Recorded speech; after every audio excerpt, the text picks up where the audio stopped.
Le ballon avait été récupéré par Pagès pour l'équipe de Castres. Oh oui, mais il a fait un en avance la réception de balle. C'est donc une mêlée pour Grenoble. Mêlée intéressante pour eux. Elle est du côté opposé, elle laisse un grand côté. Introduction Mazille. Mendic garde la balle dans ses pieds, on pousse. Et Mendic joue lui-même la balle qui rend à Mazille pour Guaran.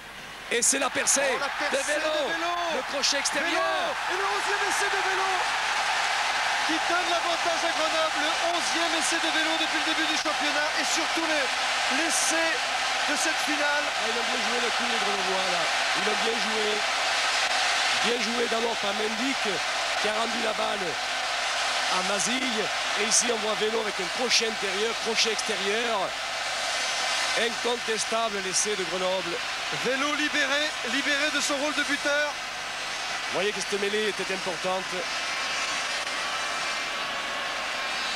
Et la transformation va être tentée par Cyril Savy. Grenoble qui passe en tête pour la première fois depuis le coup d'envoi après une demi-heure de jeu ici au Parc des Princes. Tentative de transformation Cyril Savy. 5-3 pour Grenoble devant Castres. C'est la 4e tentative pour Cyril Savy qui n'en a réussi aucune jusqu'à présent.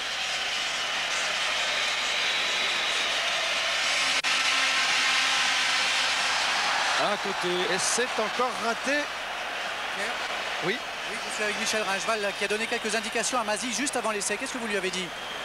Je lui ai dit qu'il fallait plus qu'il joue devant, qu'il éloigne très vite les ballons qui étaient gagnés, parce que je pense que devant, avec la suspicion qu'on a mis sur l'équipe de Grenoble toute la semaine, on est pénalisé à tous les coups, donc le salut doit venir d'ailleurs. Donc vous avez réussi à insuffler cet essai finalement? Oui, mais en fait, ce qui me chagrine, c'est que ça fait 5 points de perdus et qu'à l'heure actuelle, on mène 5-3 alors qu'on pourrait être beaucoup plus à l'abri. Ah, Michel Ringeval va attraper la migraine.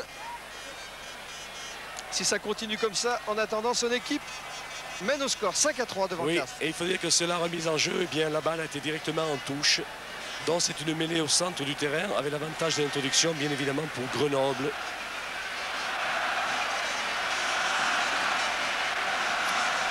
Sortie pour Grenoble. Mazille. L'arbitre est intervenu. Et c'est un coup franc parce que les avants de Grenoble, Dixie l'arbitre, relève la mêlée. Vous voyez le geste qui fait que les avants relèvent la mêlée. C'est interdit, c'est donc un coup franc. Tonini.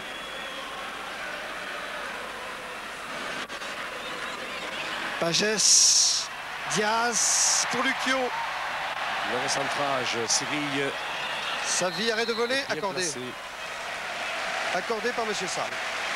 Et oui, comme il est dans ses propres 22, il peut faire un arrêt de volée, ça n'est pas privé. D'abord, il était bien placé. Et puis, il manquait un peu de castré au point de chute de la balle. Sur ce coup de pied de recentrage.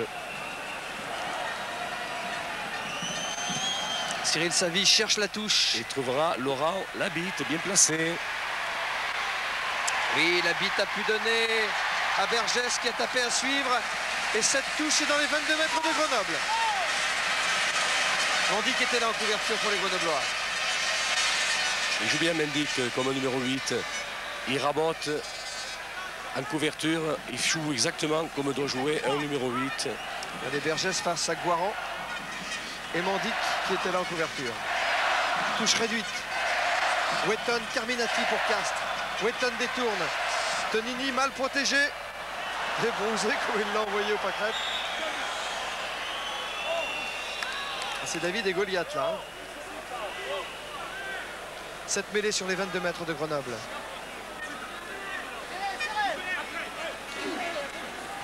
Allez, sortie pour Grenoble. Dans l'axe pour Vélo. Qui dégage en touche. Voilà, c'est un scénario très connu.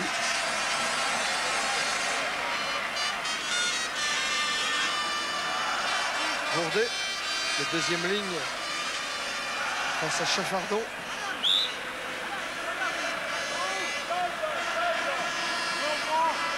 Johnny Mendic. Bourdet.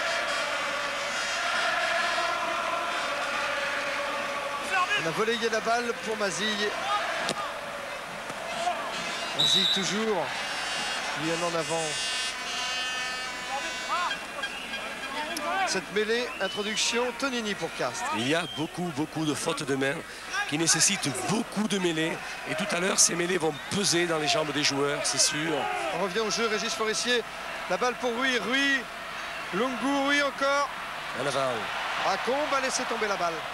En avant entre Longu et Combe.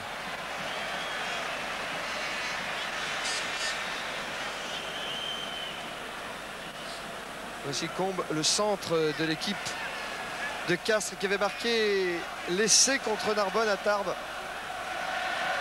Allez, Mazille, comment va-t-il jouer là? Mendy garde la balle dans ses pieds. On pousse vers le pack de Grenoble, on progresse. On libère maintenant pour Mazille qui préfère jouer un coup de pied dans les bras de Vergès. 5 minutes encore à jouer dans la première mi-temps. Il lui joue fort, très loin dans l'embut. Même pas, puisque Cyril Savy récupère la balle et va dégager un petit coup de pied en touche. Dégagement partie raté de Cyril Savy. Cette touche est à peine au-delà des 22 mètres du camp grenoblois.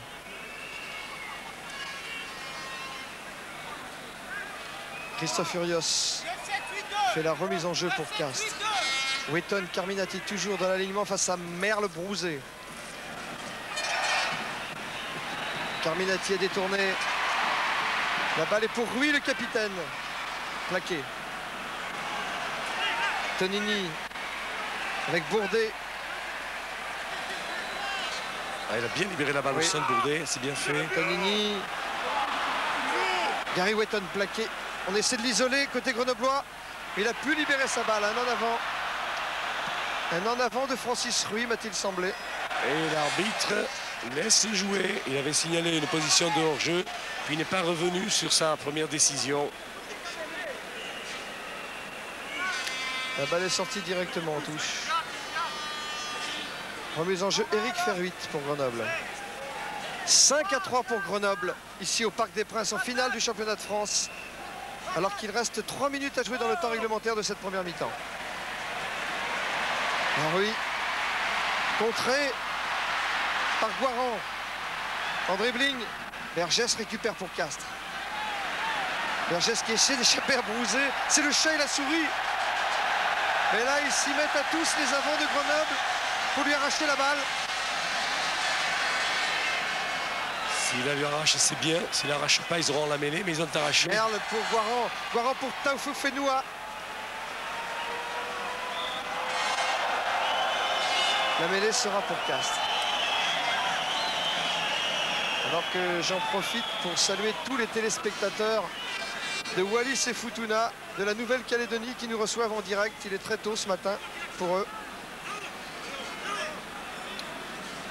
Et qui supportent évidemment le centre de Grenoble, Willy Taoufou Fenoua. Allez, sorti pour Castres. C'est Rui qui va jouer au pied une fois encore. Va-t-il trouver la touche indirectement? Oui. Oui. C'est trouvé tout près des 22 mètres de Grenoble. Oui, je suis avec Alain Gaillard. Là, vous voulez dire quelque chose à Francis, oui, capitaine? Oui, je crois que pour le moment, on n'est pas très lucide. On veut trop jouer des ballons qui ne sont pas bons. On est sous la pression de Grenoble. Et je ne pense pas qu'on ait pris le match par le bon bout depuis qu'ils ont marqué l'essai. D'abord, on a très mal défendu sur l'essai. Mais en plus, là, actuellement, je crois qu'on veut trop bien faire. On est en train de déjouer, là. On est en train de déjouer. On ne joue pas, on déjoue. Donc, il faut qu'on revienne à plus de lucidité. C'est vrai qu'on subit une forte pression.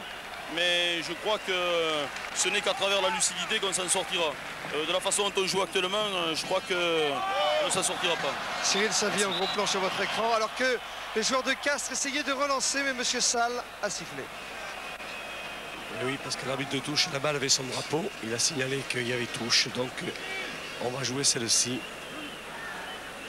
avec Urios.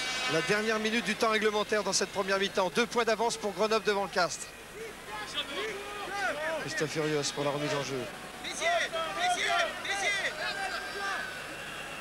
Longue, touche longue, Carminati. Non, battu. Oui, c'est Kakala qui a récupéré. Basile qui attend cette balle. Basile pour Vélo, petit coup de pied à suivre, qui cherche la touche. Oh, et qui la trouve tout près des 22 mètres de Castres. Oui, pour votre gouverne, tous les remplaçants de Grenoble sont en train de s'échauffer sur la touche ici. Ah ben, rien que ça. Oui, ben, je vois d'ailleurs Brunat ici. Je vois Bazin. Je vois Vacchino, effectivement. On revient au jeu avec cette touche tout près des 22 mètres du camp de Castres. Remise en jeu Urios.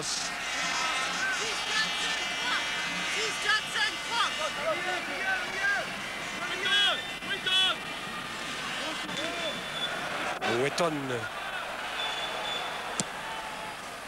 Lucchio a tapé loin devant. La balle ne sortira pas. Le Meunier qui prend cette balle devant sa vie. Et Meunier, le plus ancien joueur de l'équipe de Grenoble, vient de trouver cette touche, mais toujours dans le camp grenoblois. Philippe Meunier qui est dans l'équipe première depuis 84. Voilà, et Castres qui a fait une touche réduite avec Gary Wetton dans l'alignement et puis avec Carminati. Alors que les deux deuxièmes lignes grenoblois sont là aussi. Fond de touche Carminati. Tonini pour Rui. Rui pour Bourdet. Plaqué par Taoufou Fenoua, puis Chaffardon. La balle n'est pas perdue pour les Castrais. Si. Non. Tonini. Mêlée. L'introduction sera pour Grenoble. Décide Monsieur Salle.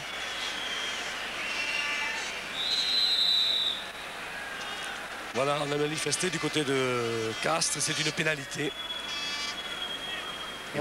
Il a transformé la mêlée en pénalité, Monsieur Salle. S'ils souffrent de ce temps orageux, les joueurs.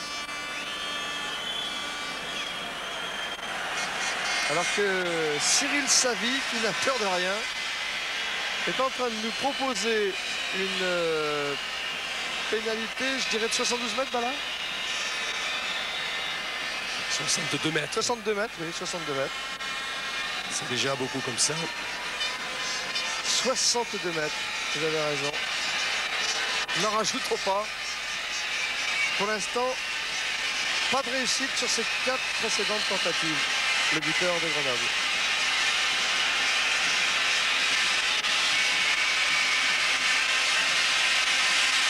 « 62 mètres face au poteau. » Non, il est court. Rui à la réception. Et il peut taper directement en touche, il est derrière ses 22, mais il ne trouve pas celle-ci, c'est Mazille qui récupère la balle.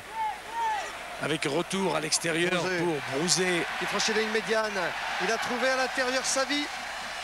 Ballon libéré pour Mazille. Charge de Mazille. Ah, lui, il aurait aimé jouer avant Mazille. Hein. C'est vraiment parce qu'il est tout petit qu'il s'est trouvé à la mêlée. Mais il se sent bien avec les gros. Dans cette affaire, c'est Cyril Savy qui a été touché. Grâce au numéro d'ailleurs que portent les joueurs sur les épaules de leur maillot. Nous pouvons mieux les identifier dans ces circonstances. Merci aux deux clubs d'avoir fait l'effort en tout cas.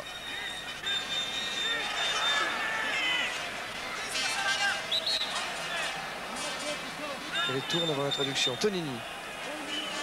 Allez, bonne poussée du pack de... Oh oui, alors. De Castres, oh oui. Sorti pour Tonini. C'est Rui qui joue par-dessus. Attaché à la récupération de balle. Sur la ligne médiane. Et il a eu lieu pour Grenoble. Mazille, Kakala. Plaqué par Lucchio.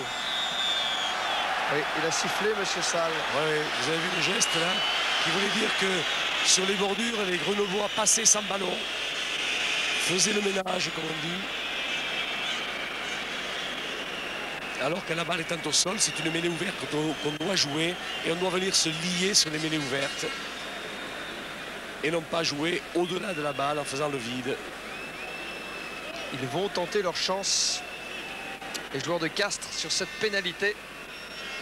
L'occasion de revenir au score et de prendre l'avantage juste avant la mi-temps. Mais c'est loin, hein.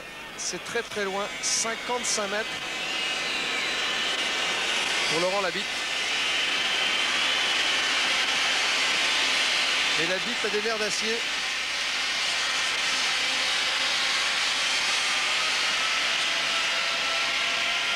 Une tentative, une réussite depuis le coup d'envoi. Et ça y est presque. Mais c'est raté. Oui, au pied des poteaux. Réception de Cyril Savy. C'était un beau coup de pied, là quand même.